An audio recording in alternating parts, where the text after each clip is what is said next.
Barcelona फ्यान्सहरूलाई एकदम एकदम एकदम दुःखको खबर छ है। बार्सोलोनाको एकदम फर्ममा भएको स्ट्राइकर रोबर्ट लेभनडस्की चाहिँ ह्यामस्ट्रङ इन्जुरीबाट ग्रसित भएको छ है। उसको लेफ्ट ब्याकमा चाहिँ ह्यामस्ट्रङ इन्जुरी भएको छ। हिजो अस्ति भएको ला लिगाको गेम जुन सेल्टा भिगोसँग थियो, बार्सोलोनाले कमब्याक गरेर 4-3 जित्यो। बट अनफर्चुनेटली रोबर्ट लेभनडस्की चाहिँ घाइते हुन पुग्यो है। अनि यो ह्यामस्ट्रङ इन्जुरी चाहिँ यसो न्युजहरू हेर्दाखेरि चाहिँ लेटेस्ट न्युजहरू हेर्दाखेरि लगभग 3 विक्स जति रोबर्ट लेभनडस्कीले चाहिँ रेस्ट लिनुपर्छ है।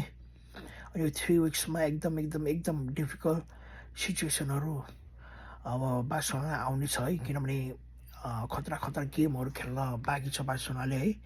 कोपा डेल रे कप रियल म्याड्रिडसँग भिड्नु छ होइन। च्याम्पियन लिगको एकदम डिफेन्स बलियो भएको टिम इन्टर मिलानसँग सेमी फाइनलमा भिड्नु छ है।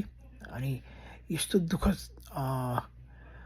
खबर आउनु यस्तो सिचुएसनमा स्ट्राइकर रोबर्ट लेभनडस्की चाहिँ घाइते हुनु भनेको एकदम एकदम एकदम बार्सोलोना फ्यान्सहरूको लागि एकदम एकदम एकदम दुःखको खबर हो है।